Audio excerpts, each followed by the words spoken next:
Hello, everybody. Welcome to Talking Teal, Season 8, Episode 5. I'm Liron Cohen. And I'm Mimi Torchin. And we are Lady Parts TV, and we are halfway into the season. Wow, went Can fast. you believe it? Yeah. Woo.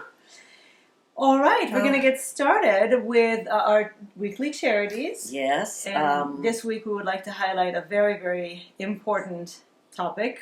Something I'm sure you've been hearing all over the country, but especially in America right now. Black Lives Matter. There's a number of charities that you can...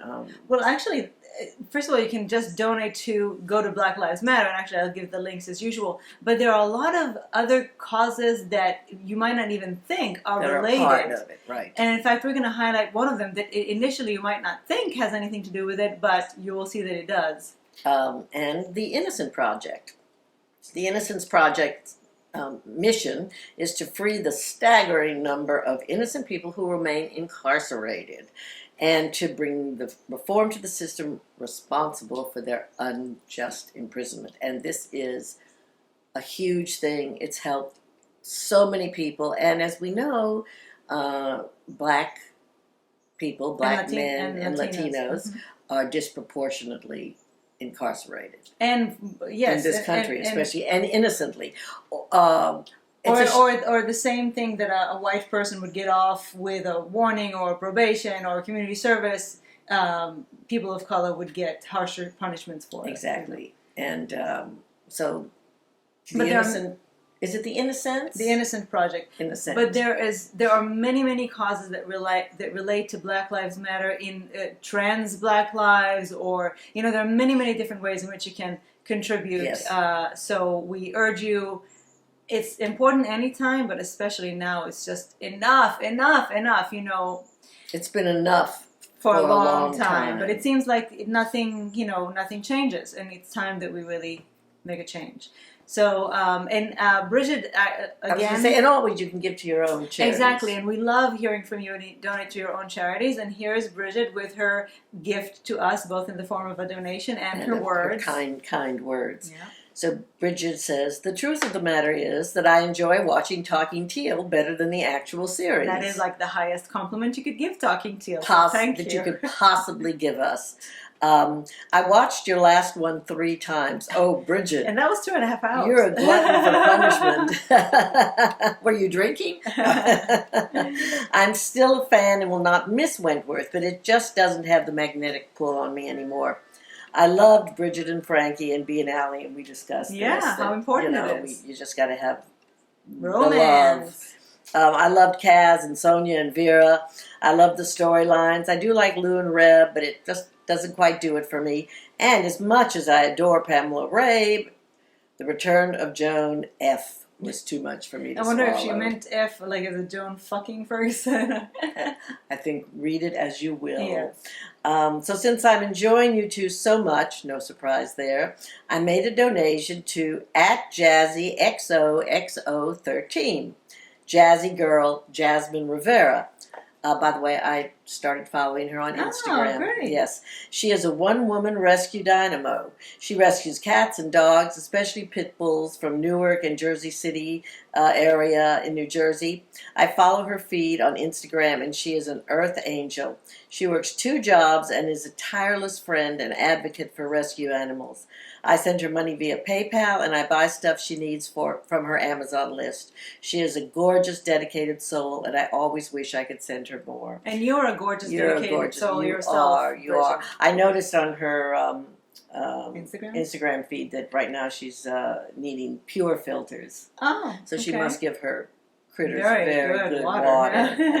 I think that's very telling and very loving. Thank you so much, Bridget, for everything. For everything. Really. And I just want to say, I'm getting really excited about, it turns out we have a lot more guy viewers than we thought, and you guys are coming out of the shadows and starting to send us emails, and we're so thrilled about it. Sam, who I've already featured a couple of weeks ago, but I didn't know if it was Sam from Samantha or Sam as a boy, and I didn't want to make assumptions after what happened with Ryan, but Sam introduced himself, and also Kevin wrote to us this week, and Peter said he might write next week, we just have a lot of really cool guys. We may have to change the name of our show to Lady Parts and Boys Bits. Lady Parts and Boys Bits. So, a bit too much for this time of year. But we do love you. We do. We love you all. And, it dawned on me because I think it was Sam who asked, he introduced himself, he said where he was from, and then he asked us where we're from. And it dawned on me that some people only may know us from YouTube because they found us while finding one of our interviews or something, and they don't really know much about us. And so I have two things to say about that. First of all, we are from, well, it's a complicated answer. I'm originally from Israel. Mimi's originally from Texas. Laredo, Texas. Laredo, Texas. Don't which take is her. quite, Yes, very different. it's almost practically like being Mexico. from Mexico, yes. Which is much better than Texas. And then Mimi moved to New York, and we live in New York part of the year, and then part of the year we live on Martha's Vineyard, which is in the state of Massachusetts. So that's as to your answer. And also, I encourage you, whoever doesn't know or whatever, to go on our website, ladypartstv.com, and you can find out more about us in the About section. And also, there are several places on the website where you have links to our social media, and that's really the best way to follow us and know more about us if it interests you, and also keep up with, everything we're doing. And one of the reasons that it's also important and quite good to follow us on social media is because Garrett sent me a great, big, huge Talking Teal email this morning. And so I don't know if you just didn't know about the deadline, Garrett, but I will emphasize that the deadline to send us emails is Saturday, usually, and you have to follow every week because some weeks I make exceptions if there's something special. But Saturday at noon EST, which for those of you in the UK, that's Saturday in the afternoon, 5 p.m., and around the world, you calculate your own. So please, please, please send it to us before the deadline, because let me tell you how this is done. So I work on it all week because some of you send me emails early. And I really appreciate it, by the way. If you can send me an email early, I really appreciate it. I watch TV. Yeah. I sleep. I feed the birds. And then, of course, many of you can only write Friday night or Saturday morning, which I completely understand, and it's fine. So I get emails up to the deadline, and I work on it all Saturday. I get it all the way to the deadline. I work on your emails, and then after the deadline, I print everything, and I sit and I compile all this craziness. It takes me hours. And then because it's like a puzzle. She puts all the pieces together. Because I know sometimes I'll read something, I'll say, where did this come from? And so, it's Lebron's got the other part. That's right.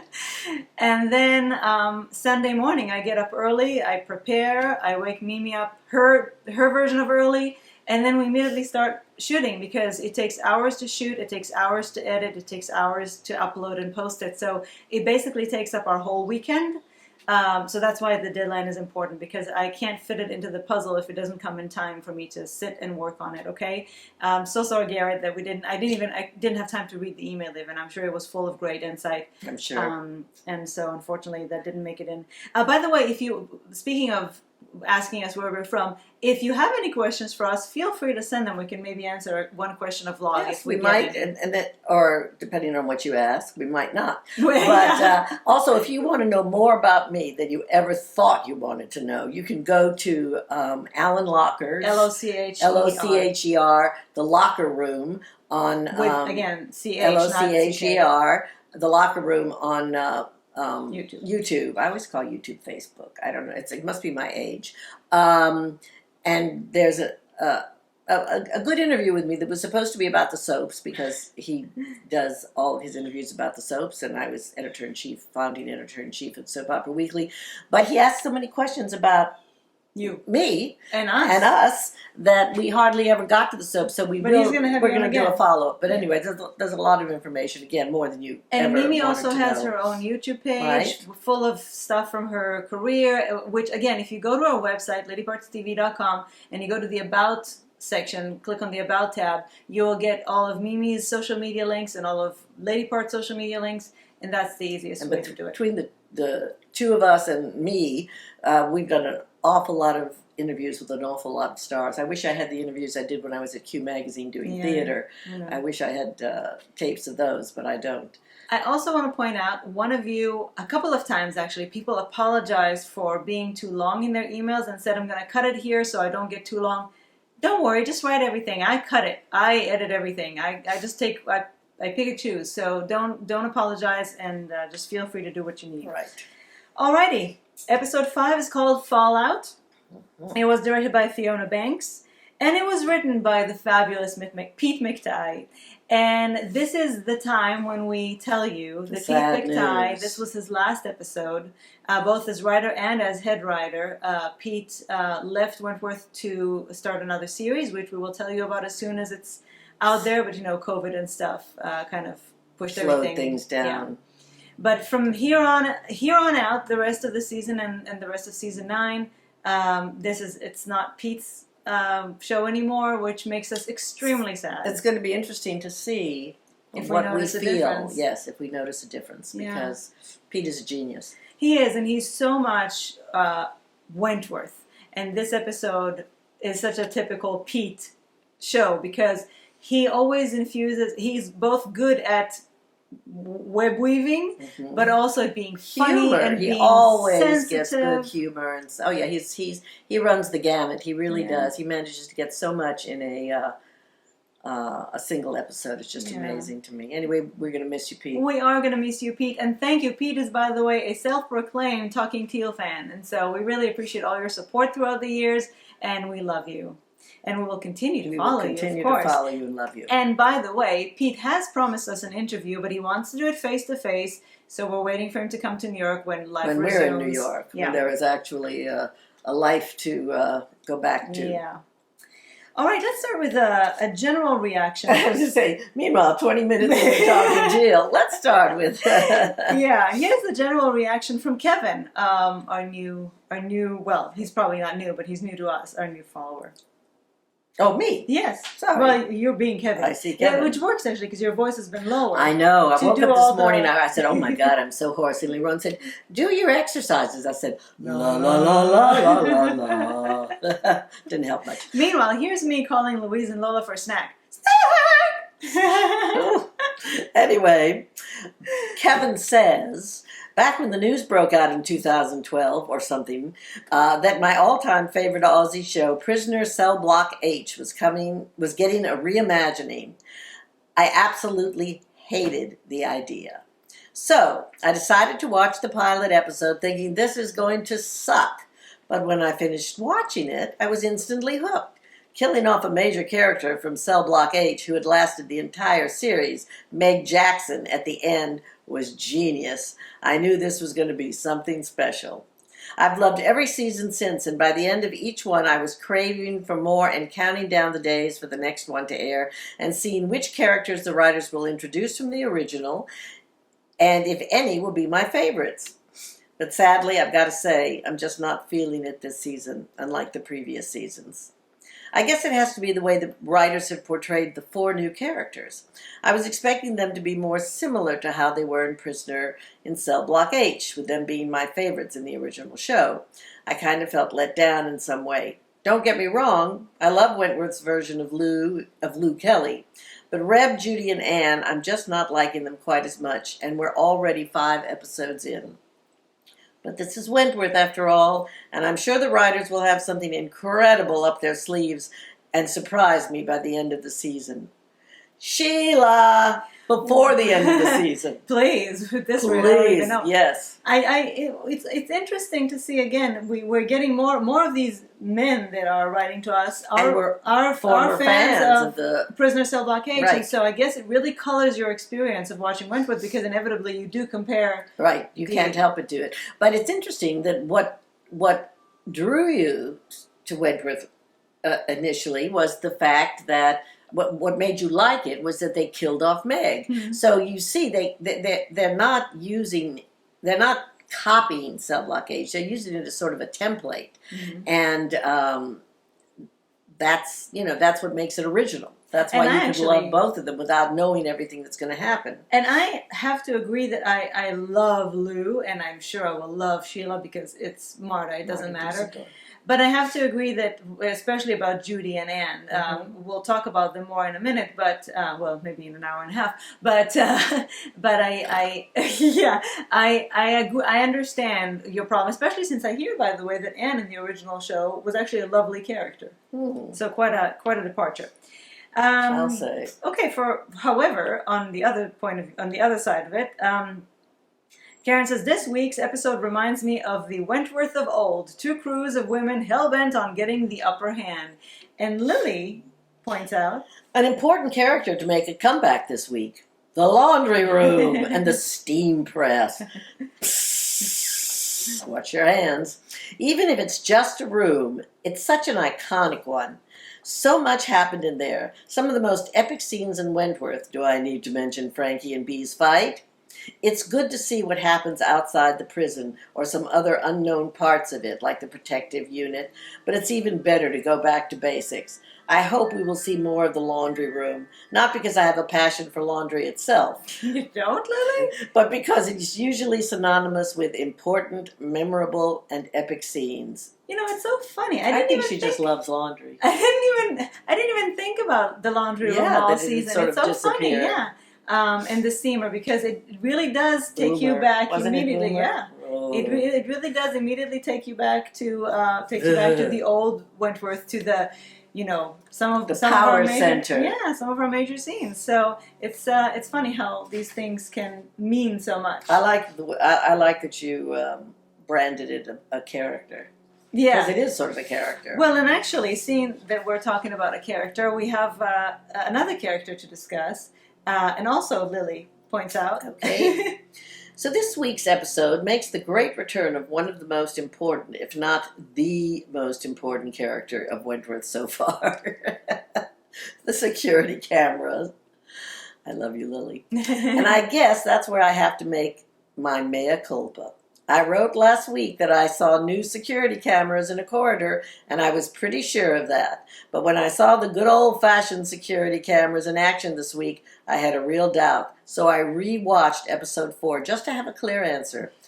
Maybe I had a hallucination and saw new security cameras where there weren't any. Or maybe I really need to go get my glasses checked because the security cameras were actually fire sprinklers. Well, those are important too. If there's no fire. But I still managed to see one new security camera in episode 4. Please tell me you see it too in the picture attached. I do. Oh, okay, good. And now you do I too. will, 'cause and I'm posting I'll it. be looking forward to seeing it. And I was extra attentive during this week's episode, but there were only the good old-fashioned, movable, easily accessible cameras. Well, that's because they were coming to actually play a role, didn't they? I think I said last time though that I think there were only the old-fashioned cameras, but good on you for finding one new one. Detective work. Our viewers are really detectives. And Jane says, when will the CCTVs begin to get co-star credits? If I were head of the CCTV union, I would be all over the producers with a cease and desist if they didn't pay up. I'm 5'4", and I could reach up to put a towel over them or even rip them off the wall, for the love of God. Diana, however, always has an interesting take on things. I have a suggestion as to why the CCTV camera is still used externally in Australian prisons, I'm so sorry, Diana, are used for interior scenes in Wentworth. And no, I don't think it's to deliberately upset Mimi. At this point, I wouldn't Wouldn't be it be surprised. nice if I had that much power? I think using outmoded CCTV cameras avoids the issue of giving prisoners or their associates suggestions as to how technology can be circumvented. Although I don't think you can call it technology. I'm just at this kidding. point, no. Although I didn't watch the original Prisoner, I recall there was some controversy when an escape plot line was copied by real prisoners for an escape bid. I'm assuming the Wentworth producers don't want to replicate this by demonstrating how prisoners can nullify the current interior version of CCTV cameras. That's a hard thing to say, CCTV cameras. Of course, I could be wrong, and it could be just laziness on behalf of the Wentworth writers. And I'm saying it's a good question, but I think it's laziness because this way they can just throw a sweatshirt over it or a pair of underpants or use a broom. Otherwise, they'd have to smuggle spray paint into the prison to get the newfangled Although, you know, ones. if they can get a cigar cutter, I think a spray paint is not... you know. Well, actually, a cigar cutter can go easily into an orifice. an orifice. Okay. Ouch. Maybe spray paint, not so much. All right, so we do have to start with what appears to be the forming of a big clash, although Rachel predicted last year that, and she was right, that the preview showing us, you know, Ali and Kelly coming at each other in the laundry room, she predicted that it would be circumvented somehow, and it was. Good girl. Yes, and last episode, not last episode, yes, last week. And you will not, unfortunately, have Rachel's comments this week for personal reasons. She had to skip this week, and we look forward to seeing you next week, Rachel. Miss you, Rachel. Miss you always when you're not here, which I don't think actually has ever happened in the history of don't Talking think so. Teal since she's been writing to us. She's never missed a week. So she was right. I predict, actually, that the clash is not going to happen at all. I don't think that's going to happen. I think that if Lou ends up being top dog, which she might, it's not going to be because she fought it over with Allie. I think it's going to have to do something. It's going to be because Anne hands it over to her. That's why. Well, it's not that easy. She still has to. But I think that other circumstances, potentially involving other big inmates, might lead to that. But I don't think she and Allie are going to fight. And honestly, I don't think. All she has to do is sit on Allie. Here are the reasons why I don't. Well, I think all she needs to do is blow on her plate at this stage. Here are the reasons I don't think it's going to happen. First of all, Ali was in a second willing to give up her top dogship when she heard that meant that Ferguson was not coming to the prison. So I don't think she's that wedded to her title. Or she's very wedded to not having Ferguson come back. Which kind of makes me wonder why. I mean, you would think Ferguson is alive, so that means she hasn't completed her mission, so she could use the opportunity to kill her once and for all. Yes, but I think she thinks that after what they did, Ferguson will come for her. Really? I guess so. I guess it makes sense. But anyway, this is how easily she gives up her position. And now we know that Ferguson is coming, which is another reason why I think Allie is not going to be top dog for long. But also, she has the tiniest crew. I mean, it's ludicrous. What is this? She has, like, what, 4 people? 4 or 5 people. I don't even think there's Can't a she fifth pick up a person couple there. of stragglers from the cafeteria? I think it's no, because she had a unheard couple of. of people in the laundry room that I hadn't really noticed before. That She just had a couple of people. I mean, it's unheard of for a top dog to have this tiny crew. I don't know why. I don't know if she couldn't get more, but it's surprising to me. And Lou has all the prisoners from hell on her side. Now she does. But also, Allie knows that Lou lagged on Judy. All she needs to do is tell the women that she's a lagger, and that should be it. So I don't understand what's going on there. And finally, I think that Mari, she is forced to be on Lou's crew, but she's not really part of her crew. If you notice, she stays outside. She's not a killer. She's not a bully. So she stays on the outside. But I think that seeing that she is enjoying undermining Lou in interesting ways, that she might actually be. I don't know if she'll become a spy in Lou's crew for Allie, or if she'll do. I think she's the wrench in the monkey wrench in Lou's. Well, she has such history with Allie, so right, and I think with this new reborn Mari, she may feel she owes. Exactly. So I think that she will be the wild card in this clash of, I can't even say titans because Ali is not a titan. More on Mari in a bit, but Denise actually says, I have no doubt there will be a showdown between Allie and Lou, and I'm sure it will be just as bloody as V and Frankie or Rita and Drago's showdowns. I just hope Allie comes out on top. I do believe Mari is going to end up helping Allie and could possibly get killed herself. I don't think there's going to be a bloody showdown, but Denise is just as convinced of it as I am of the opposite, so we'll see. I don't have an opinion. You don't? Isn't that odd? It is. It is. It's very odd. I very seldom don't have an opinion. On anything. On anything. So let's talk about Lou versus Allie. And you'll do Lou's and I'll do Allie's. Let's start with Lou. And I just want to say that one of my favorite lines of the episode was, I reckon if you're going to be a cunt, don't be an asshole about it. I think it's a brilliant, thank you, Pete, brilliant line. Okay, so Jane says about Lou. My favorite line was, I'll get to the bottom. Yes, and I have that under video. Definitely. My new crush, without question, this is from Jane, is Lou Kelly. I absolutely love this character and this actress. In my opinion, Kate Box has to be one of the best actors to ever be on this show. Yes. Her range is spectacular, and the writing for Lou is so delicious and complex. She is a badass, calculated, tactically based, and supremely loving at the same time. I was actually rooting for her to be top dog at one point, but then loved her even more when she didn't give a shit about it. That is not what it's about for her. She is an end justifies the means type of gal and super clear about it. Tactical and transactional. Even the scene when she fucks with Boomer, amazing work. And I agree. I really agree. I think that she is a stunning actress, but the character is too crazy for me. She's just too. Oh, she just scares me every time she takes a breath. I'm worried about what she's going to do. I think she's highly entertaining. Highly, oh, definitely. But I don't trust anything she does for a second, except for her love of Reb. But Box is a really, you can tell, original thinking actress. She is very, very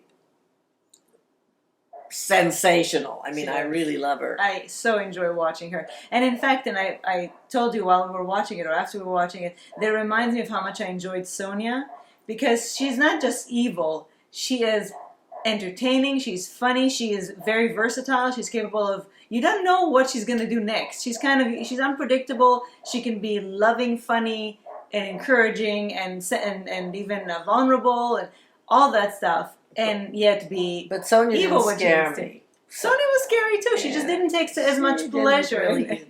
Actually, Sonia may have taken more pleasure in it. And I have a feeling that at some point, now mind you, I think Kate Box is really a genius actress. At some point, I'm going to get really, really bored with the, the laughing about everything and then sticking in the knife. Yeah. That's already getting a little old. It was interesting though that she said we found out that she actually has been in prison since she was a child, yes, juvie and stuff, and so she kind of had to take on this persona to survive, probably. So yes, it'll be interesting if it's if she became what she is as a survival mechanism, or whether that's why she spent most of her life in prison. Or a combination of both. But it could be that, we don't know anything about her past. If she started off as a child, maybe she comes from a broken home. Maybe she, was shuffled from one foster home to another, and ended up doing bad things to survive.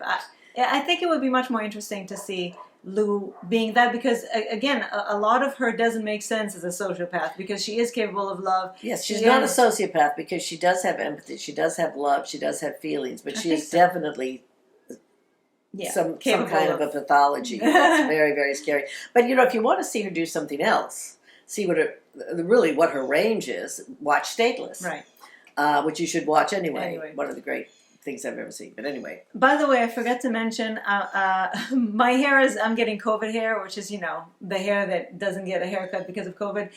So I'm going for the Felicity kind of, now I'm trying to get to that stage. Yeah, well, my COVID thing is I'm going for the Joan look. The ponytail. Not a bun, though. Eventually I'll be able to get a bun. Eventually I'll be able to do a bun. Okay. And then I'll start wearing black gloves. Or maybe I'll get a fencing outfit. Okay. Sorry. Okay, so you're doing Lou, I'm doing Allie. Okay, so my first Allie comment is from Sam. I'm still of the opinion Allie is not top dog material. Where is her crew? Non-existent, it seems to me. Did you see her lip quivering when she and Lou squared up against each other? Oh, definitely. And Lou saw it too. Okay, Lauren says about Lou. I guess Lou's manner is a little similar to the kind of cruelty Jax had in the first season. That total domination and control of others. Just the way Lou approaches, is it Zaina? Zaina, and forced her to transfer $5,000 by threatening to cut her was sinister. Granted, Lou was pissed at almost killing her boyfriend with the drugs she bought from Zaina. So I guess in her mind, Zaina owed her. P.S. Loved how Lou takes off with the phone, but no charger. Did you notice? She'll come back for the charger. Did you notice that whenever you see like action films and stuff, their phone always lasts forever, even though they don't charge it? Except when they need it to get help. And then that's it. In that moment, yes, especially horror movies. Zaina also seemed like just such a little scaredy girl when she's been so tough up until that point. So. Well, because she was threatening. I think she knew that she shouldn't mess with Kelly, and yeah. Fingers Kelly. Kathy says about Allie. Allie needs to step up her top dog game if she wants to remain top dog. Even though Lou says she doesn't want it, the women might want her over Allie, and Lou might end up with it anyway. Just look at the crew. What was Allie thinking walking into the laundry to confront Lou with only a crew of 4 behind her? Allie's losing at every turn. Lou is going after Boomer. Allie lost the laundry room. Lou has a bigger crew, and now the freak is coming back. If Allie was truly worthy of top dog, then what she would do is go after Reb. Allie will have to take out Reb to put Lou in her place. Ah. That, of course, will bring out the fight of the season between Lou and Allie. Might be the fight of the century. Well, Imagine. seeing where this is going, I Mhm. actually think Reb won't need Allie to drag. I don't think Mary's so either. taking care of that, but more on that in a minute. David says about Lou. Kate Box is mesmerizing, isn't she? Yes, David, Yes. she is mesmerizing. What an insane screen presence she has. I don't take my eyes off of her when she's on screen, me neither. She's electrifying, and also, if you take your eyes off of her, she could cut someone's throat and you'd miss it all. What I'm finding incredibly interesting with her storylines is her motives. This could very well have been a good old-fashioned fight for top dog. That in itself would have been compelling if a rehash of Frankie versus B. But the fact that she's not interested in the top dog position makes the upcoming war completely unnecessary. It's a war she unwittingly walked into. Having her turn spy for Anne is a great move. Not wanting to be top dog, but having all her actions, as dictated by Anne, appear that she is, makes for a really interesting catalyst for conflict between the two factions. Excellent observation. Absolutely excellent. This whole war is in Allie's head. She is all too familiar with how this should be going down. So everything... So sorry. This is an affliction I have when I read out loud as I start to yawn. So everything Lou is doing, worming her way into the laundry, interrogating Boomer top dog style, is marrying perfectly with Allie's rivalry narrative. Lou doesn't want this war, but putting her at the head of the most dangerous crew the prison has ever seen has pushed her into a fighting arena, and Lou is happy to play along to keep her true motive secret. But she has no loyalty to the women who stand behind her. She hates Mari and her ilk, so having to protect them goes against all her instincts. The scene of her and Reb in bed, when Lou got emotional at the thought that she might scare Reb, that showed her true heart. Her loyalty and love for Reb is becoming an inferno she can't control. She is blind to how her actions might be affecting Reb's feelings for her. Reb has probably never seen this side of her before. Prediction? Cynthia Rattray will discover Lou's collusion with Anne. Lou will kill her to protect Reb, but Reb discovers this and disbands from Lou out of fear. That's when Lou will really become dangerous. Yes. When she has nothing to lose. But I don't see why Rattray needs to discover this. No. Allie knows this. Yes, she just needs to tell people. Exactly. Okay, David. But I do think that we see that Reb is very subtly, I think it's very subtle acting. We'll talk about that in a minute. David says about Allie.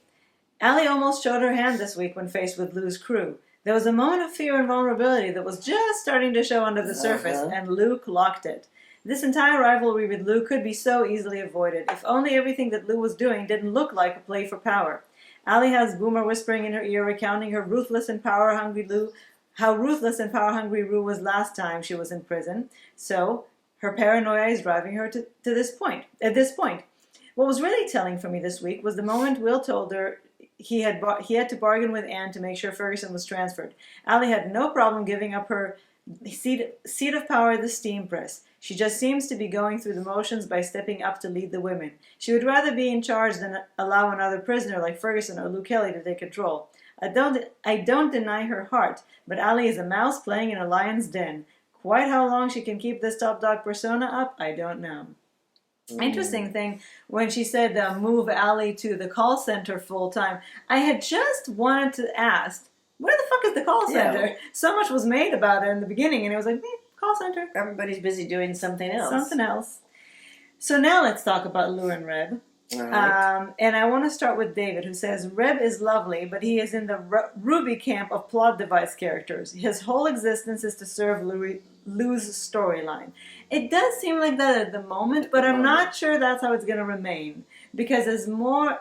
Again, I think that when Lou and Reb were on the outside, they were very insulated, just the two of them. And now that Reb gets to see a different side of Lou, and that Mari is whispering in his ears. Well, it's interesting because although the outside world is, of course, the larger world, actually inside for them is kind of the larger world. So this is actually a perfect opportunity to tell us what Lily said, because that is part of what she says.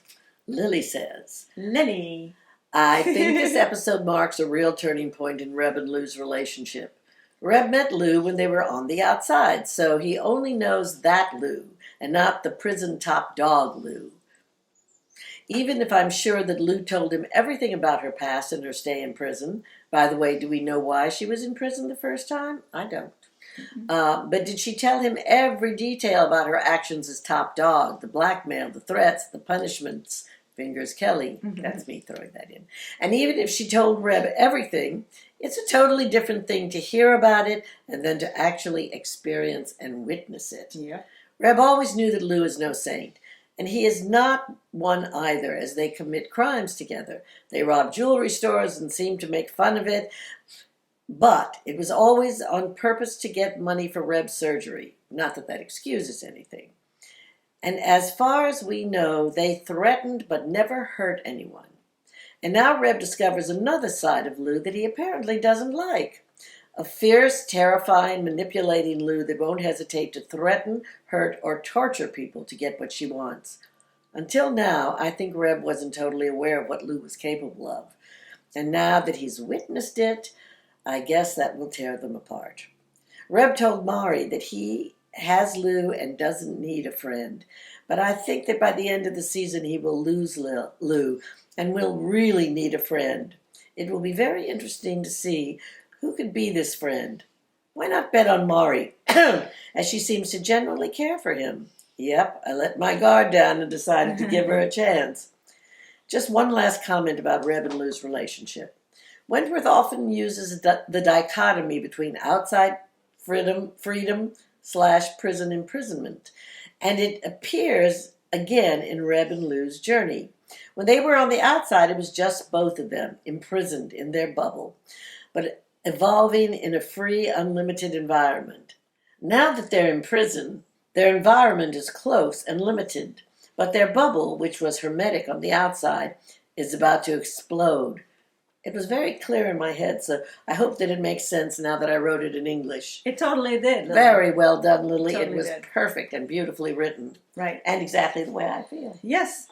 Karen says, already Reb seems to be having doubts about Lou and her extreme methods, even though he says that he is with her and not scared of her. But he's clearly not happy or comfortable with her ways of dealing with the women. And Jane says?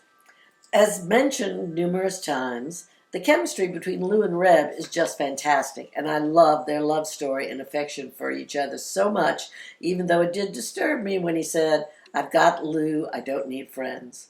Just from a place of dysfunctional relationships, it gave me a shiver. Lou would die for Reb. I hope she doesn't. Or, if something happens to Reb, everyone watch out. Except Joan. Feel free to kill her, Lou. Though I'm hoping Allie gets revenge for Bea. That would be a nice full circle moment for the show and the fans. I'm saying yes, yes, and yes, Jane. Well, Reb is definitely biting his nails a lot. We see that. He's nervous.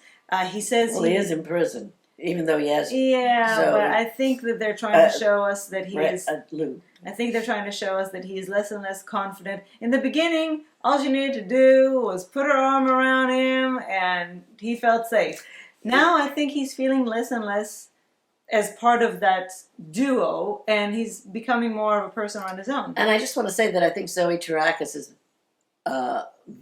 being extremely subtle in the way Reb is showing this sort of worry and slow dawning that maybe he's in over his head. Right, and even though he says he's not afraid of Lou, he jumps at any opportunity to diffuse situation because he sees that they're going to escalate. Mm-hmm. And I think positioning him physically on Mari's side, because they've done that a lot this episode. They put them together on the same side, and especially that's evident in the scene in the showers with Boomer when Lou and the critters are dealing with Boomer, and Reb and Mari are on the on the side, kind of being the voice of reason, Mari making sure to keep throwing in, oh, you don't have to hurt her, oh, Boomer, just tell her, so that Reb sees She's the distinction, kinder. the difference between the two of them. I just sort of got a flash. It might not be so much that a Reb pulls away from Lou, but as Reb becomes more and more disgusted with her way of doing things, and he starts pulling away a little bit, maybe she's the one who will cut it off. Maybe. Out of rage. Or maybe she will become a more dominating girlfriend, Lou, and, force him to stay with her. I don't know, but it's going to be, there's definitely going to be a confrontation, and it's not going to be pretty, and it's going to result in, I think, a little carnage. Ooh. Also, Reb, he asks Lou if you weren't really going to cut her finger off, right? Or he says something, were you going to cut her, were you really going to do it? And Lou doesn't really answer. She just shows him the scars and cries a little and talks about, she's been in prison since she right, was a but kid. She doesn't say definite yes or no. So, again, obfuscation. Even though he says he's with her and he's not going anywhere, I think that the cracks are starting to... Yes. To which show. I said, as I watched, well, where's he got to go? Which Lou says also. Too. But I also think, and Lauren says, Reb is not the innocent we have all thought, really. There's stealing, and then there's the coercing of someone into doing something. Not only that, he was willing to kill Ruby. He was willing to let Lou kill Ruby. But that's a big thing, too. He was willing to let her kill Ruby for him, so he's not completely innocent. Actually, I think that he might surprise us. Well, he certainly enjoyed robbing the but robbing that was like is Bonnie not, and Clyde. That was kind of fun. Yes, and it's not in his head. Maybe he could justify it as we're not hurting anybody. We're just stealing, and these people are rich, so they can afford it. So, all right. So let's talk about Mari. By the way, I love that Lou calls her Madam. I hope she continues to call her Madam. It's great. It. Now remember, Mari is a very experienced master in seducing young women into trusting her, and I'm sure that applies to young men too.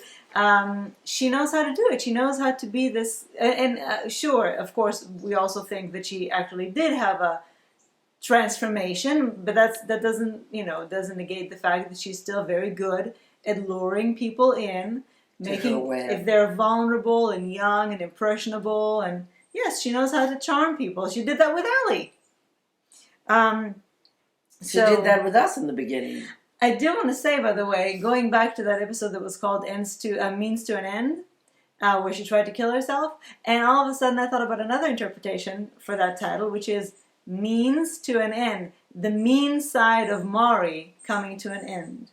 Because since then she's supposedly been this really lovely person. Right. So, just saying. I think you're thinking way beyond where the writers were thinking with that title, but sure. I think it's very, very interesting. Okay, so here is what you're saying, starting with Lauren. Mari was giving off a very different vibe this episode, like the snake has disappeared. Last time she interacted with Reb, she was out to manipulate and control him, but this time it seems to be more of a genuine concern that Lou is controlling Reb. I don't know that it was... I mean, it might have had a little bit of an aspect of genuine concern. I think that she also understands from a position of power play that it would be in her best interest to get Reb on her side. As Lauren says, pot calling the kettle black, eh? It was actually good to see someone sticking up for Reb in terms of trying to let him think for himself. Yeah, it could be a win-win kind of a situation. There didn't seem to be anything manipulative in it. And you know what? I don't mind this version of Mari. I would, of course, like her to eat more humble pie, but at least this is not a totally repulsive version of her.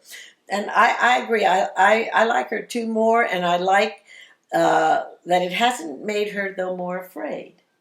She still seems to be very strong, and I mean, she's still doing what Lou tells her to do because she understands that she's physically. Smart.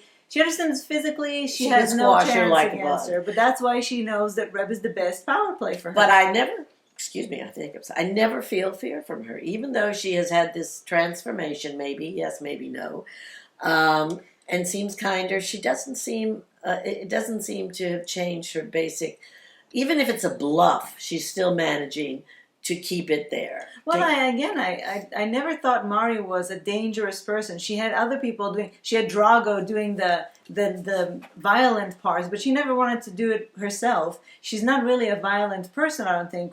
She has been violent because of what happened to Danny, and only with things revolving. I was just going to say she was pretty violent.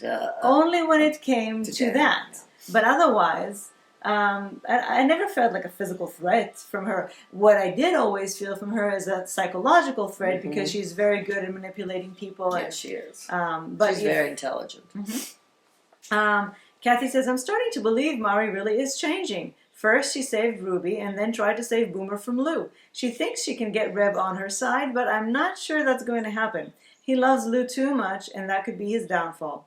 I wouldn't be too disappointed with that because Reb is probably my least favorite character this season. I wanted to like Reb and Lou at the start, but I just haven't come around to this couple. The chemistry is just not there for me. I do like Lou and the turmoil she's bringing to Ali and Mari. They could have brought on Lou without Reb, and I would have been happy with that. Maybe Reb is only there as Lou's soft spot, and Reb's demise will motivate Lou to become more violent. I don't think so. I think Reb is there as his own character, but I think he has to come to his own. Right now, he has had the last 2 years is lived as part of a couple. His whole personality is merged with Lou's. But I think he's now going to become separate from her. See, she's so overbearing, though. And I think that if he does try to separate from her, or if he does naturally start to pull away from her, he will start to be afraid of her. He will see the part that needs to be afraid. Because right now, there's no reason for him to be afraid because he knows her love is everything undying. Is for him. But if she loses Reb, she's going to lose her mind. And so he's going to have reason to be afraid. Everybody will have reason to be afraid. And then he will need friends. Huh? Jane? Maybe they said that for a reason. Absolutely. Mm-hmm.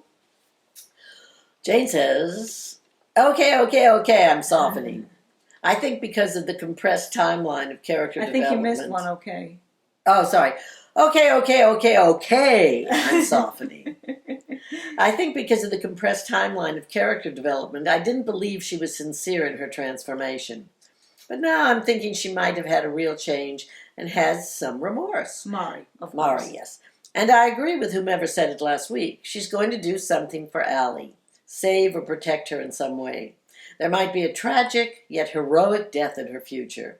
Anyone else think she's doing a little transference from Danny onto Reb? Yeah. Oh, yeah. Quite a few of you said that, that she's feeling maternal towards him, that she's projecting onto him, that maybe she's thinking that that could be part of her redemption to save a young man who is obviously not understanding what he's dealing with. Yeah.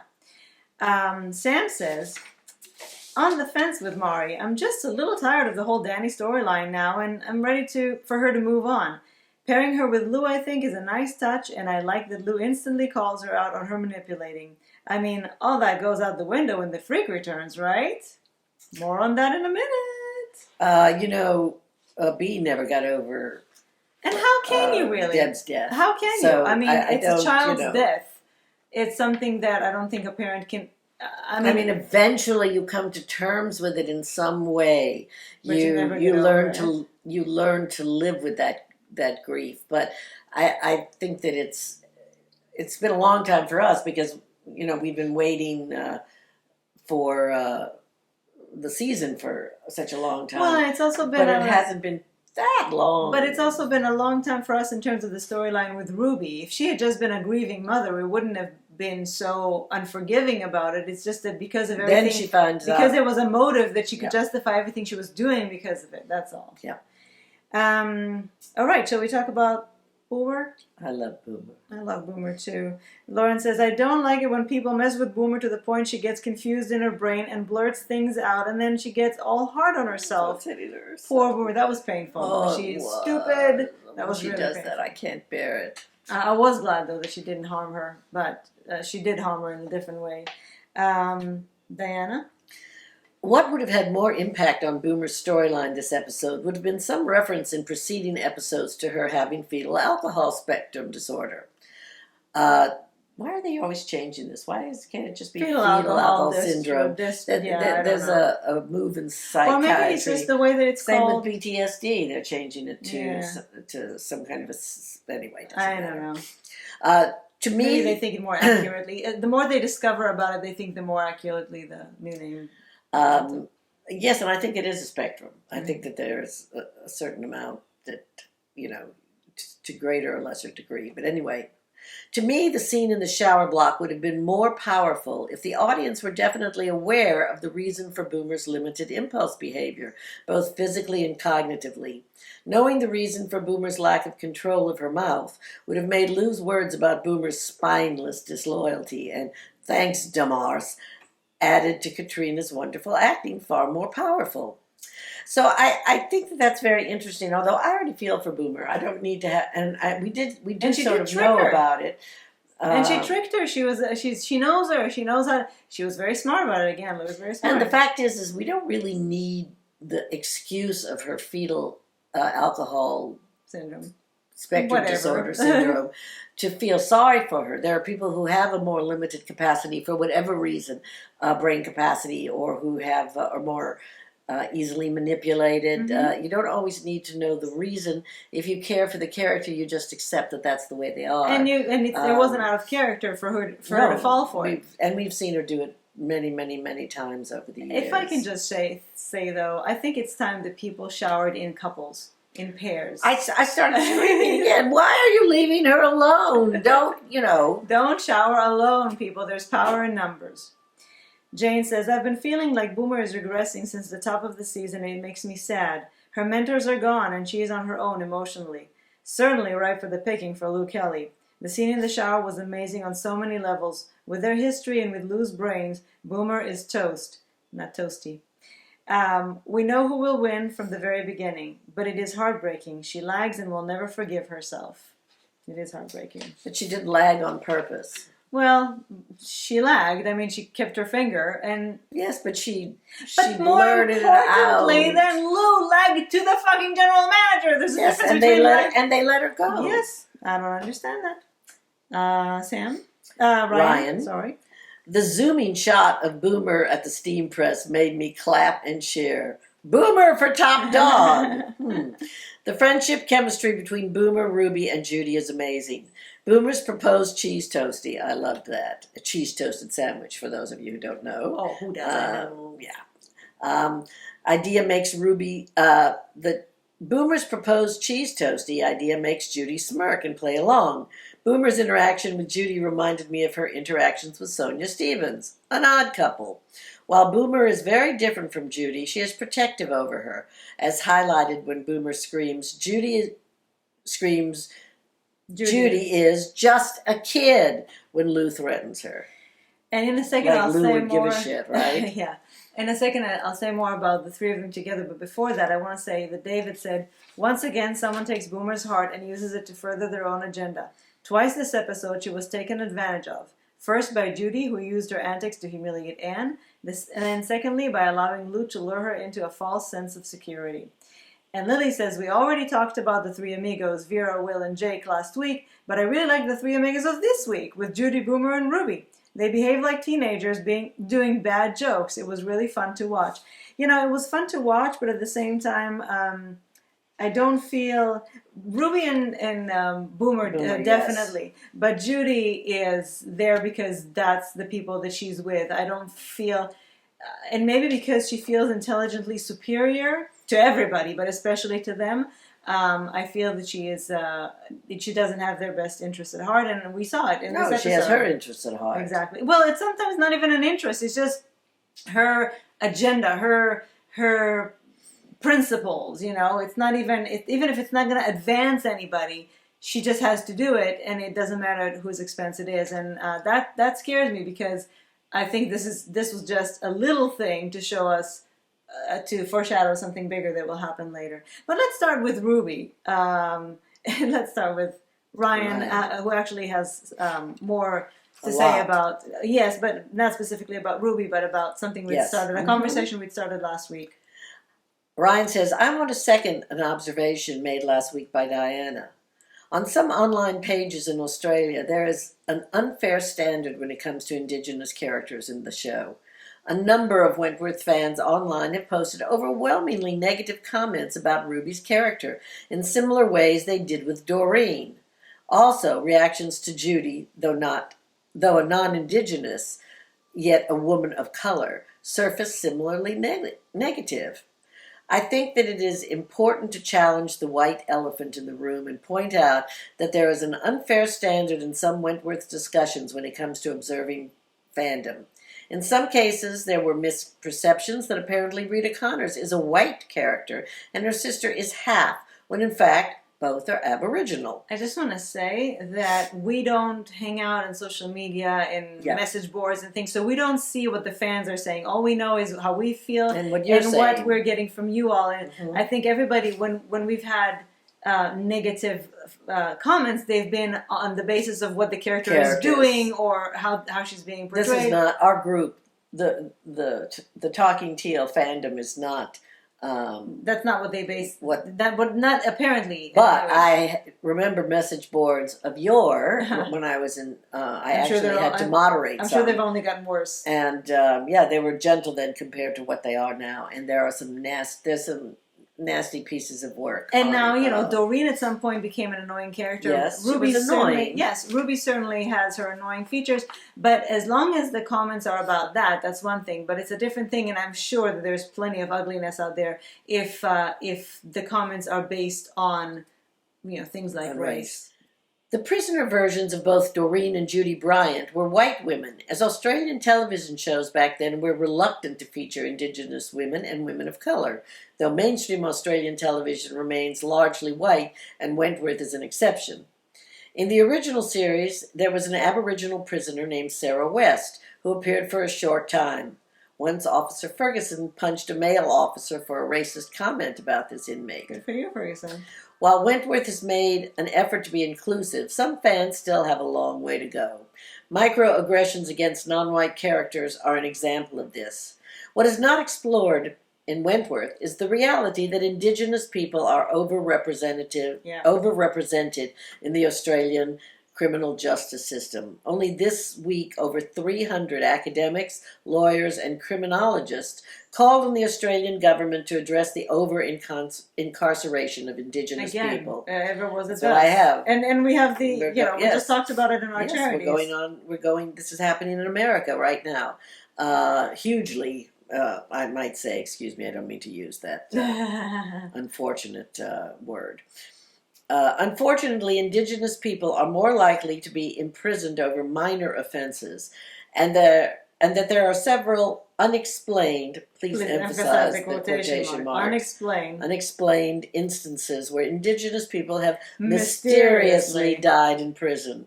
Thus, while some Wentworth fans observed that the shifting cameras are tiring plot lines, the reality is that Australia's treatment of Indigenous people in prison presents a different story. In some cases, Indigenous families are unable to attain justice for a loved one who died in police custody, sometimes due to a faulty camera. Well, here you don't even have to do a faulty camera. The police just shoots them on the street. Yep. In the back, 7 times. And all this that you say here, Ryan, is going on in America and has been going on in America with people of color for very, very many years. And for some reason, it seems to be coming to a head. It seems to be. I don't know whether I think because there are more cameras, more focused on it. Because there's a camera now, and so we can capture it, and people can't get away with it. And people like Sandra Bland, who died in prison for. I don't know if they still know why she died. It's terrible. Ever was it thus? And so we're not going to go on a tangent, but it's very good information. Thank you for providing very all good. of it. And it's sad, though. Interesting to see that it's not only Americans who are racist pigs. Yes. However, again, I do reiterate that I think when it comes to Talking Teal commentary, we do talk about the characters. I don't feel that there's been any kind of commentary. Oh, no, absolutely not. The only kind of personal commentary we make is when we think someone is hot. All of you, I mean, really. Okay, so now they're all hot? I haven't seen them all. So send pictures. David's cute.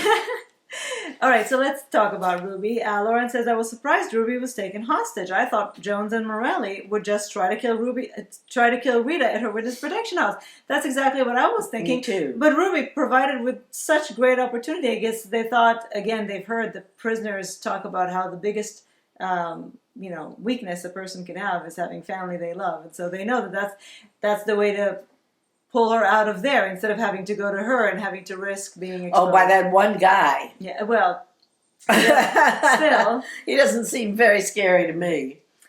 David says? David says, Jones and Morelli. Sounds like 70s American detective light entertainment show. Yeah, you mean Cagney and Lacey? Cagney and Lacey was a very excellent show. Yes. Lily says, Ruby, are you dumb or what? It's called protective custody for a reason. I really don't care about her and what's going to happen to her. I'm just glad that her stupid move means that we will see more of Rita. I love Rita. Jane?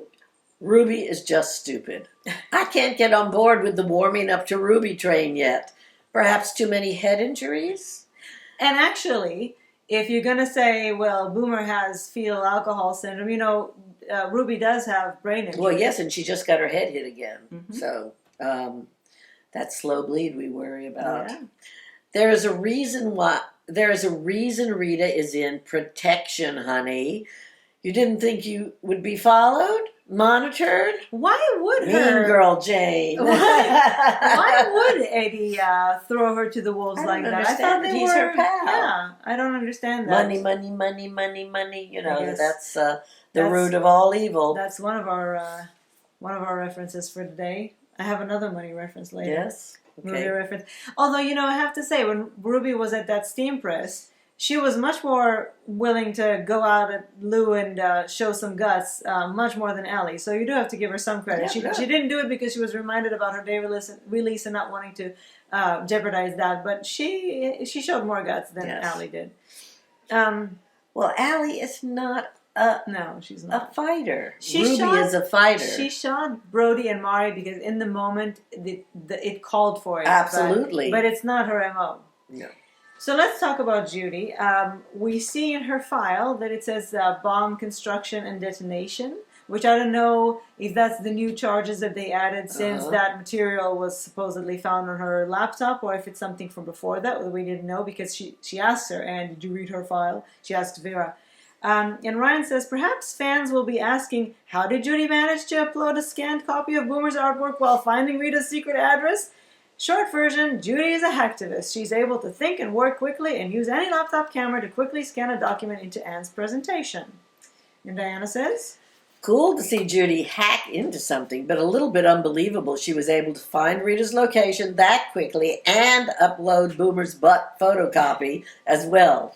She had hardly any time, and while I love thinking she is that much of a genius, it did seem a little far-fetched. The whole putting the picture of Boomer's arse on Anne's computer, though, seemed a little crass for Judy. She would have known she potentially would have been found out. Seems to be a plot device to create more trouble in prison. But I say, but funny. Yeah, it was funny. She is still a kid, as we keep hearing, and I don't know. I found it to be rather perfect way to sabotage Anne, but not too smart for someone who's so smart. I actually have. I'm taking Lily's side on this, which is an interesting observation. Okay. In a previous episode, Judy told the national security agent that she was just the whistleblower, not the hacker. But we clearly see in this episode that she has incredible skills and is totally capable of hacking a government site in such a short time. So is she really just the whistleblower as she claims, or was she more involved in the hacking? And if she's more involved, does it mean that she could actually be a terrorist? I doubt it, but if it turns out that way, it would be a shock, but also a master move from Wentworth writers. You take a young lady that looks innocent, a victim of the system, almost just a kid, as some have said, and you make her be interesting, interacting with your favorite characters, quickly integrating her into the family, making everyone love her, me included, and then, out of nowhere, turn her into one of the worst kinds of criminals possible. I would definitely not like it, but first, from a storytelling perspective, it could be really good. It's very interesting. What I don't understand about hackers is how do they find those passwords so quickly? I have no idea. That's the short version You of know, my she answer. tried 2 I have no passwords and idea. then she was in. It was Yeah. like, well, okay. I don't know. Have I you thought seen those they needed. passwords they recommend for you when you I go into a... I thought they needed all sorts of software that helps them decode things, and obviously, Well, they know and the hacks. That's why they're called hackers. They know the back doors. They know. Well, I know, but oftentimes you see them using all sorts of softwares that they code themselves, but they still need the, and Anne wouldn't have that on her computer, so I don't know. I think it I was don't know. a bit I of a don't care. stretch. I think it's fine. It was a bit of a stretch, but to me, it would be if, in addition to the funny aspect of it, and of course, in getting Anne rattled and even pitting them more against each other, it would be interesting if it also was meant to, as Lily said, show us that she actually might not be just a kid as you might think. Mm-hmm. Also, to show us that in her search to create havoc and show her power, because it really is a power play more than anything, she doesn't care who it hurts in the way. And she is arrogant. That's another Very thing. arrogant. She's very arrogant. The people who are arrogant all often overplay their hands. Which leads us to David, right? David. Except we're not always, but right now we're very. Yes. Judy using Boomer's picture to humiliate Anne was a huge slap in the face for Boomer. It showed Judy has no qualms about using other people to further her agenda, even if that means the other person gets into trouble. And even if it's her friends, supposedly. Then shrugging off Ruby potentially losing her day release and Boomer's privileges being suspended showed that she is used to getting her way, which she is. She's privileged. She's from a privileged background. Little things like consequences and police charges would probably disappear thanks to Daddy's influence. I don't think she's had much experience with her actions having repercussions. Maybe she'll finally start to see that the world doesn't play to her tune. Or maybe the next time she does something, it will have much worse consequences for other people. Very good points, though. I think even Boomer thought it was hilarious. She wasn't. Well, it was hilarious. She didn't feel victimized by it until her privileges were. Well, because while it was happening, it was funny. Hilarious. But of course, it was bound to people. Somebody had to pay for it, and Judy pretty much paid for it. How? Well, when was she thrown into the slot? Oh, the slot. And then she was going to be broken. Right. Yes. Well, yeah. And I think so. I think she paid for it more than anybody. Well, as she sees it as, well, I'm an activist. This is what we do. We sacrifice for the movement. Whatever. Yeah, she didn't seem to be too happy to be sacrificed with because she didn't pepper expect, spray, right? Because that was not actually supposed to happen. But actually, I think we have the most amount of comments about Miles this week, and we're going to get to her in a minute. But before, Ryan says, the narrative of Judy Bryant as a terrorist is unjustified. For Anne to take out on Judy what happened to her daughter isn't fair at all. Judy's only crime is that she released information that there was a secret deal between the Australian and U.S. governments of a plan for a Guantanamo-style prison. Such actions would be against international law. Thus, to tarnish Judy with the same brush is unjustified. But do we really know that that's all she's done? I don't know that we know that it's all she's done. But we never know all. But I hate Anne. And now we're going to talk about how much I hate Anne and some of your comments. No, we're going to start with Denise. Denise says, I was full of anger all the way through this episode. Anne Reynolds is a bitch. I just can't stand her. But tell us how you really feel, Denise. Although we finally have some idea what her issue is with Judy, I'm still not able to feel anything but anger for her. As a mom, I can understand her anger for terrorists after losing her daughter in a terrorist attack. But Judy is not a terrorist exactly. First off, what about innocent until proven guilty? Judy hasn't had a trial yet. And according to her, she was set up. I'm thankful Vera confronted Anne about it, although I have my doubts Anne was telling the whole truth. I have a feeling Anne might have been off having sex when the bomb went off that killed her daughter. Interesting thought. Yeah. I don't know for sure, but I just don't like or trust her. Now, I have to say, I did soften a little bit to her this week, but I still, but she's still a bitch. Yeah. And she doesn't care anything about the women. No, and I have a feeling that there was a lot about her that was like this before. It may have just gotten more extreme. It may not now have more force behind it, but I don't think she would have completely changed the person. She sort of cares about the women the way Trump cares about the people of America. Anyway, she's all about the money. She's not trying to hide it. Money, money, money, money, Exactly. money, money. That's my second reference.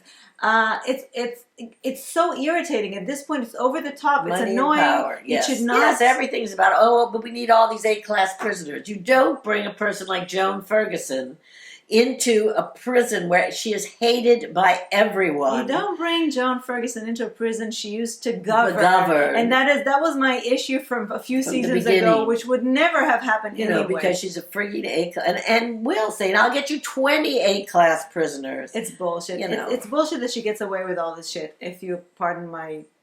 I think they understand or whatever. Lauren says, Anne lost her daughter in a terrorist bombing and has it in for Judy big time because of this. It also gives a little more picture as to why she is such a cold-hearted general manager. When you've lost someone you care about to such a horrific act, it is believable to think she has stopped herself from making emotional connections with anyone. It would also give more reason to why she has no empathy for criminals either. Not saying I agree with the way she treats the women, but it does make for a more interesting character. It does make for a more interesting character. There's no doubt about that.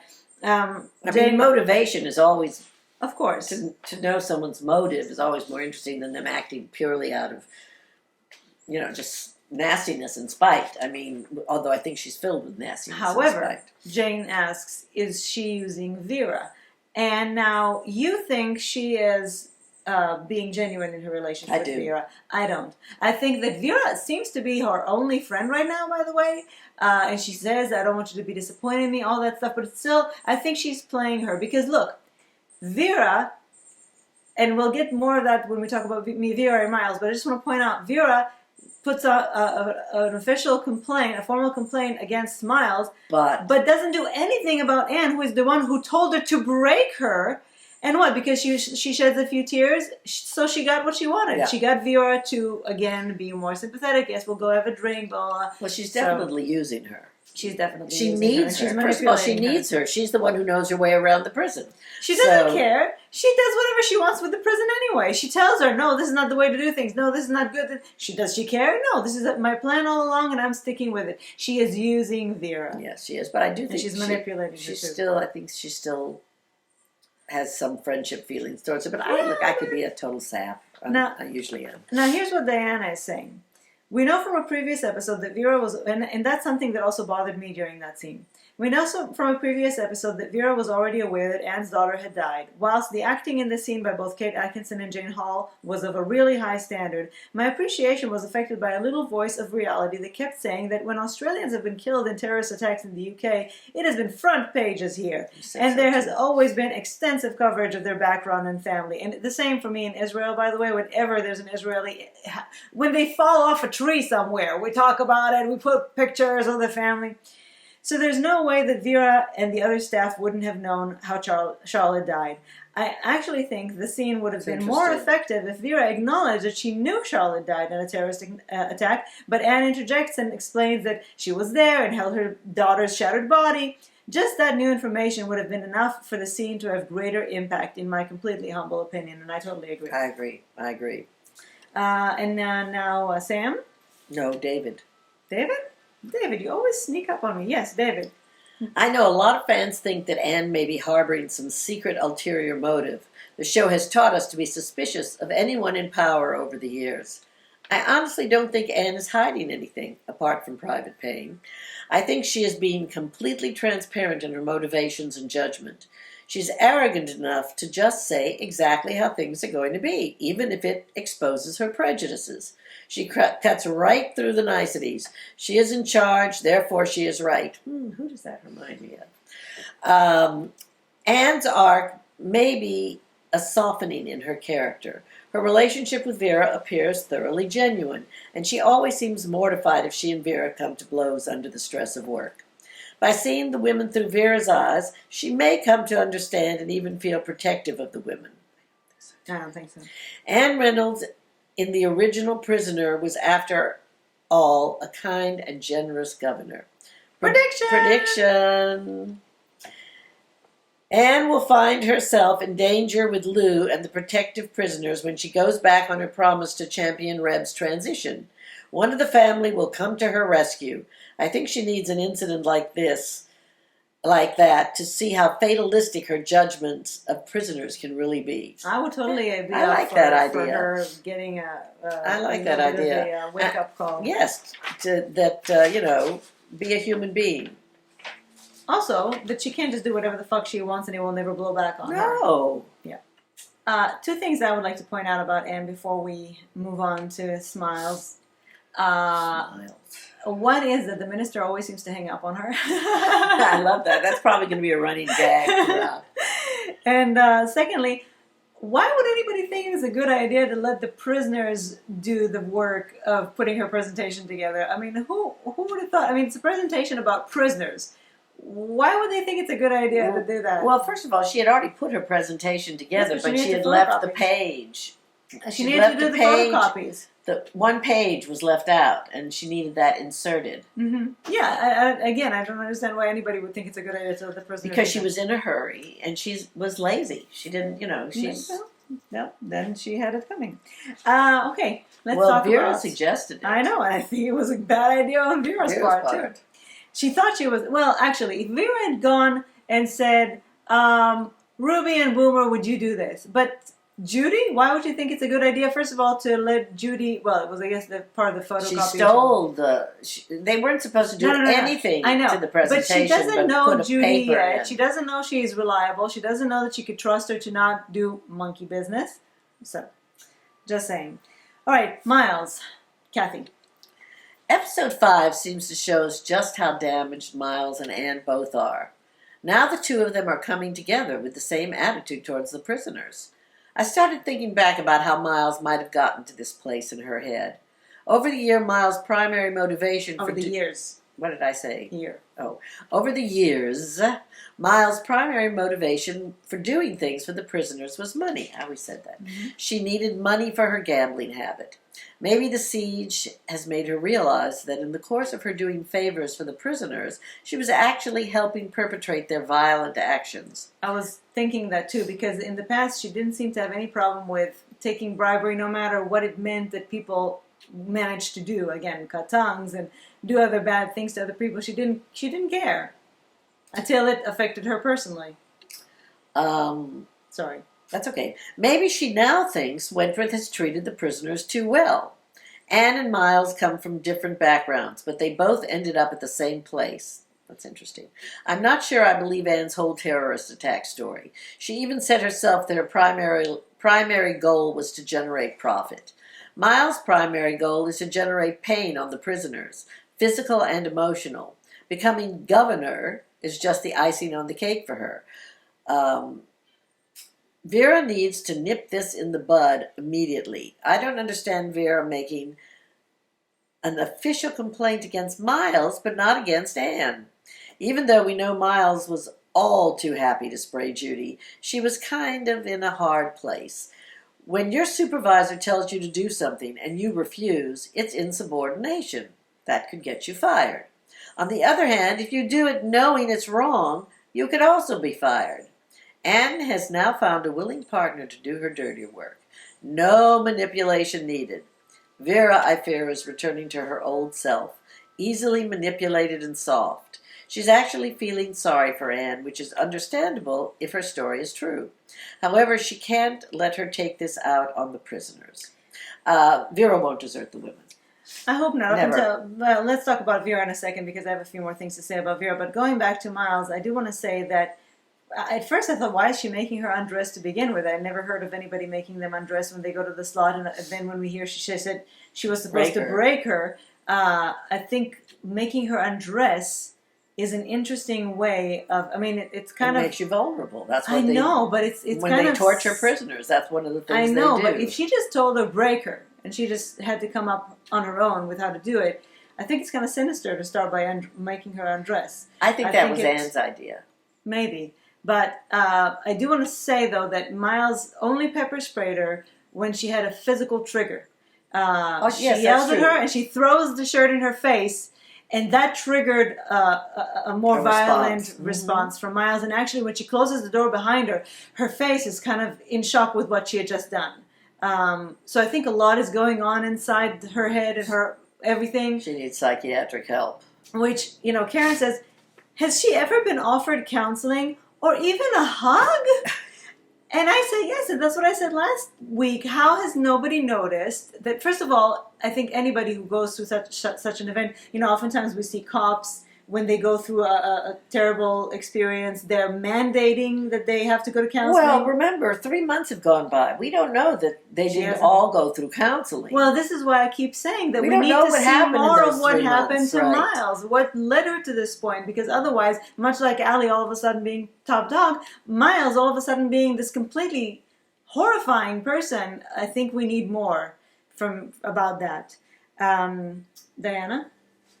What did work for me in this episode was the sad, sad trajectory of the character of Linda Miles. You've certainly gotten your wish to see the full scope of Jackie Brennan's acting skill. I like the line directed to Anne about, we all feel so much safer since you've been here. I don't No, get it. Miles, it's just you who feels that way. And the callousness of Anne Anne using the clearly emotionally fragile Miles to undermine Will, ugh, agree. It's kind of a be careful what you wish agree is Mimi for. saying, not. I'm saying agree. It's kind of a be careful of what we wish for, which is to see more of Miles, because the Miles we're seeing we don't particularly. Well, again, as long as I get a good broad spectrum understanding of her, then I'm Jackie happy. certainly is doing a spectacularly good job. Exactly, and I'm not. I don't have any problem with her responding to the siege and being traumatized from it and all that stuff, but. We need to see it. We need to know where it's coming from, because Miles was always a character that we actually rather liked. Yes, and I'm happy to see that they're giving Jackie so much more to do and such an interesting trajectory. But then I want us to know why, and I think we're going to get some flashbacks. I hope so. Sam says, "Can I just say, Miles, what is happening here? Maybe they've been neglecting her purposefully up until now. I agree with you both. It feels like she is excluded, but that would be the perfect setup for a collaboration between her and Anne. Although I won't lie, the comment Miles made to her in the lift seems to come out of the blue. Is it a reference to the siege and her trauma from it? It's literally barely been mentioned. I would love to see her in a more of a main storyline. However, Miles for governor? Yeah, maybe if you want Guantanamo Bay with more drugs in it." I think that comment took me kind of like, what? I thought it was sort of ass kissing. That was how I interpreted it. I thought she was sort of making, trying to make some points with her. I don't know why she would be feeling more safer, because, before I get to Lily, just read Jane's comment. Jane says, I'm sad about Smiles. Kind of wasting her, if you ask me.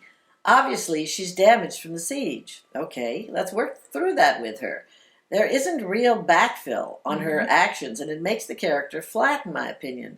However, I do think she might have realized that she fucked up with Judy, and perhaps she can redeem herself and get the help she needs. I hope so. I don't know. I'm feeling a little bad about Miles, because I don't know that she's going to get that help until something really terrible happens. Lily says, it's great to see more of Smiles, but her association with Anne doesn't bode anything good. By the way, how can she say she feels safer since Anne arrived? She triggered a quick hunger strike when changing the food because of budget restrictions. She closed the protection unit and moved the prisoners in the general population. And by the way, and Smiles did say it wasn't just prisoners in that siege. And Smiles was right there in the cafeteria when someone attacked Mari. I agree. I thought that comment came out of nowhere. And unless she's really just ass-kissing... I think she's brown-nosing. Well, I don't know. It's weird. But what I can say is that Allie was there in the slot and witnessed everything, including Vera's berating of Miles. So it's interesting if that would mean something. But I'm just very, very sad to see what's going on with Miles right now, and I need more understanding of what's going on, and I need her to move to a different stage in this process. Otherwise, it's just painful to watch.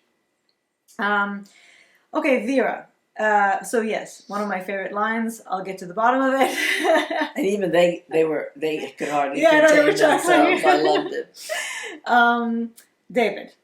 Oh, sorry. Before we even go to Vera, I'm sorry. We're still on Miles. Yes. Bigley. I'm using all that horrible creatures language. I'm so sorry. Going back, just imagine that we didn't say Vera yet. Miles, David. David says, bring on Governor Miles, that's all I'm saying. David. Watch out, Wentworth, with Reynolds and Miles in charge. A brilliant week for Jackie Brennan, who has made Linda so compelling this year. Linda is not coping well with her new attitude to the women. It really stems from utter terror. Her true heart was exposed twice in this episode. First, in the elevator with Anne, thanking her for making the staff feel safe, and later, after assaulting Judy with pepper spray, there was a moment she broke behind the door. Yes. Linda doesn't want to be like this. She doesn't want to be hurting the women. Deep down, I think she misses the rapport she had with the inmates. She used to be motivated by money. Her only motivation this season is to stay alive and in control. The escalation of the situation with Judy was a preemptive strike. She attacked first as a defense. Only afterwards did we see a flicker of remorse. The potential for Linda to be a villain has always been there. It's a great path to be taking her down. I've seen so many people like Linda on social media. People who form opinions on a whole section of society because of the actions of a few troublemakers. Anyone outside their circle is perceived as a threat.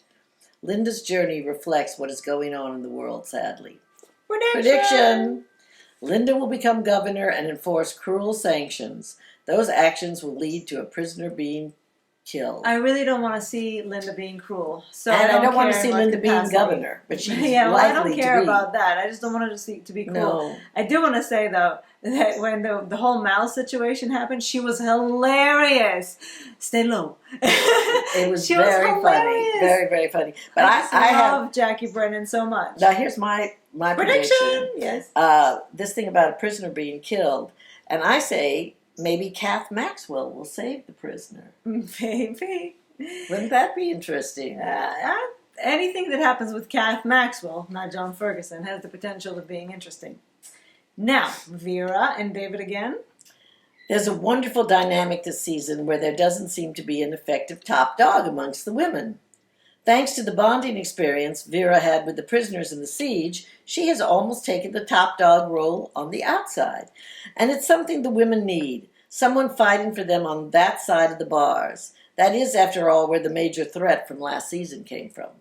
It's a very interesting idea. And Lauren says, at least Vera has stated she won't tolerate abuse of the women in the prison. But then now Vera feels sorry for Anne and may excuse some of the behavior now that she knows about how Anne's daughter Charlotte died and how deeply affected Anne is. I disagree with you both. I expected way more from Vera. And as I said before, to launch a complaint against Miles, but completely let Anne get away with it. And also, again, on every turn, she says, this is not okay. I will not tolerate this. It's not okay. But she does absolutely nothing. She doesn't give her an ultimatum. She doesn't. Well, she can't give her an ultimatum. She's under her. She has given her an ultimatum before. I'm not coming to this prison if Will is not governor. So she can say, you know what? This is not working for me.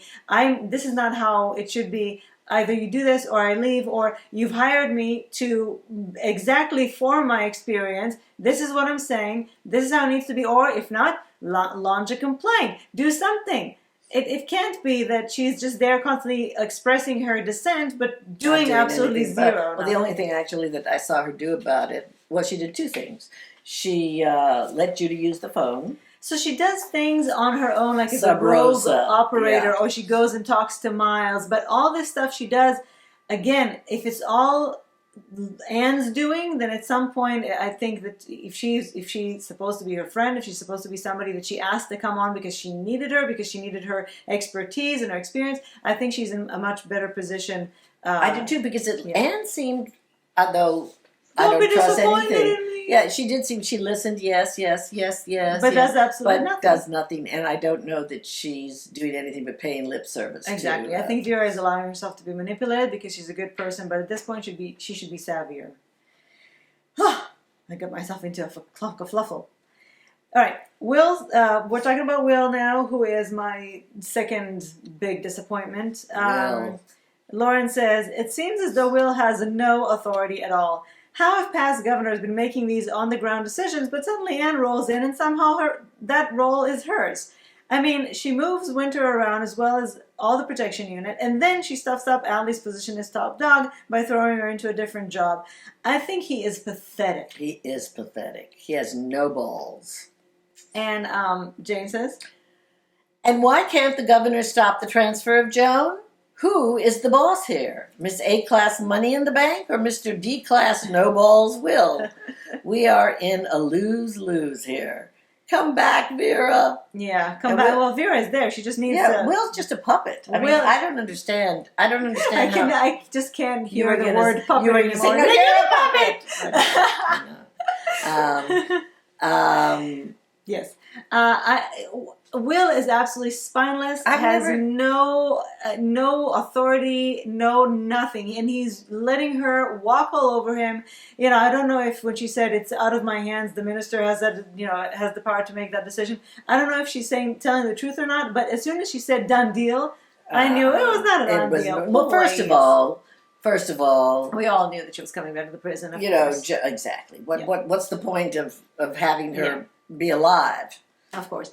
But I just find him to be so blah. Well, I don't understand it. The general manager, he wasn't ever cited on the prison grounds before, was he? Well, she said she has a much more hands-on approach. Anyway, Lauren says, look, as soon as Will made the deal with Anne about Ferguson not coming back, I was like, of course, that'll never stick. He sold out Allie as top dog for nothing. So ridiculous that, as Vera points out, the women tried to hang her. Ferguson would be put back into Wentworth, even with a monetary award to whichever prison takes her. And as I said before, she should have never come there in the first place because she was the governor. It's like, really, you put the governor in the prison? You don't think something bad is going to happen? Is this the only prison on the entire continent of Australia? No, we know that there are other prisons. Exactly. So that's bullshit. That was always bullshit. It's still bullshit. Jane has something to say about that. Is this deja vu all over again? With 5 minutes left in what I thought was the best season 8 episode thus far, minus the CCTVs and more about that later. More about before that. We already talked about the CCTV. We just get the Joan Ferguson bomb drop that she is headed back to Wentworth. No. Just no. Come on, man. You did this to us in season 7 finale and we didn't even want her to exist. Boo! Please refer to the video I, and so many others, sent Lady Parts last year's rap party, screaming, no! Pause for viewing. All right, I'll insert the video. No! No! No, no, no, no, no, no, no, no, no, fucking no! No! No! This is my Joan vent. How shittily and predictably crappy. There is just no fucking way this would ever happen in reality. And with no protection unit?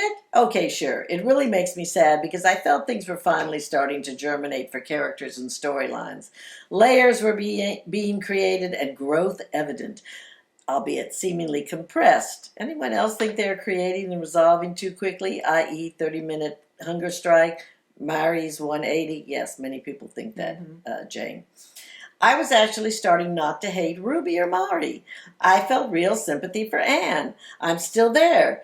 But to me, this Joan return is a huge fucking buzzkill. I really do not like it at all, in case you couldn't infer that from what I'm saying.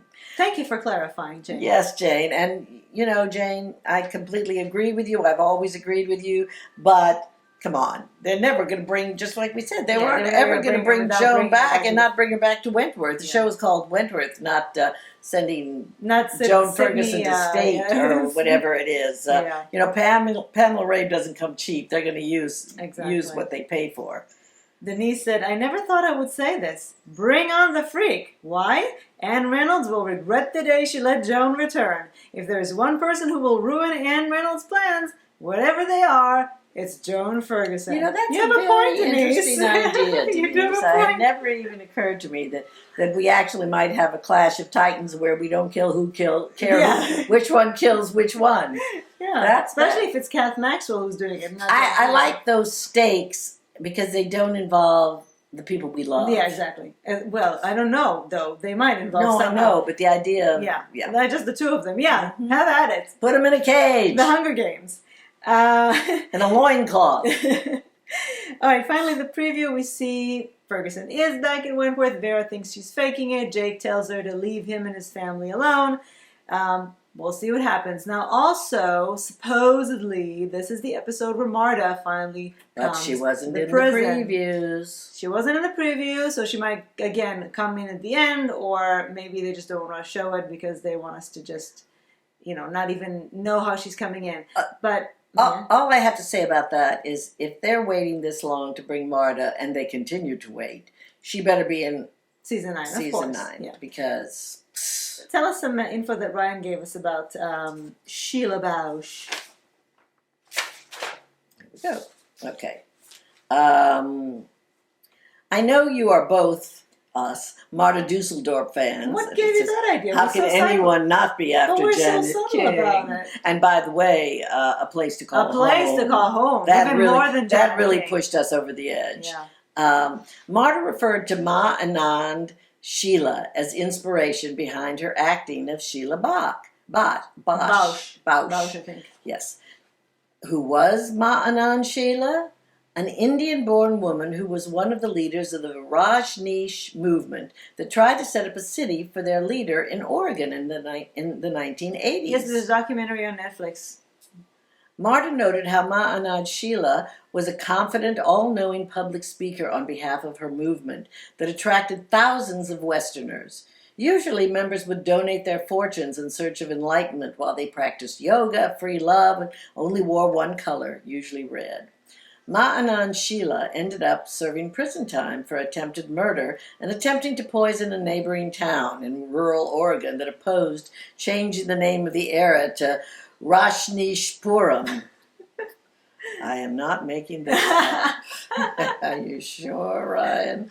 Sheila Bausch would be a white Australian version of Ma Anand Sheila, although I doubt her character will be as blunt. Interesting. Well, whatever and whoever, bring her on. That's Mimi saying. Even though she's reading this, she's reading it. Oh no, I'm trying to get you to not do that. Anyway, that's interesting, and it really makes me want to watch the documentary. documentary. Yeah, thanks for that, Ryan. That was fabulous. Now, Kathy says, I'm really looking forward to it. I feel like there are too many stories going on already. How are they going to squeeze in all these stories in the last half of the season? Well, I'll tell you how. I think that they really did think of seasons 8 and 9 as one unit. Even though we are going to have to suffer while waiting a whole year to get the next season, I do think that they're thinking long term in that respect, and that's how they're going to fit them all in. They're just putting everything together. Well, I don't want to wait a year. I've already waited, how many episodes? 5. 5. No. You're not going to have to wait a whole year to see No, Marta. I know. Just the whole unfolding of everybody's stories. Now, just to, as a final treat, Ryan has the weekly prison trivia. Prison trivia for this week. Yeah. One of the fake guards who participated in the siege is Mayne, M-E-Y-N-E, Wyatt, who is Roddy Hicks' partner in real life. Cool. I can't pronounce anybody's name. In the original hunger strike in Prisoner, Lou Kelly led the hunger strike. Officer Joan the Freak used Kelly's hunger strike to stir up trouble, leading to the resignation of Anne Reynolds, who eventually came back. But she was nice there. That's right. And so maybe we wouldn't have wanted her to happy. resign. Anyway, cool stuff. Thank you, Ryan, as always, Ryan. for all the nuggets. And I'm hoping to see Marta come here next episode because, honestly, I don't know how much I'll enjoy the episode, seeing that it's going to be heavy on the Ferguson or Maxwell, whatever. But we will find out in just a couple of days. So you know what to do. Our email address. Don't forget to go to our website, check everything out, follow us on social media. And thank you for joining us for another Talking Teal. And we will see you right back here next week. Bye. Bye-bye.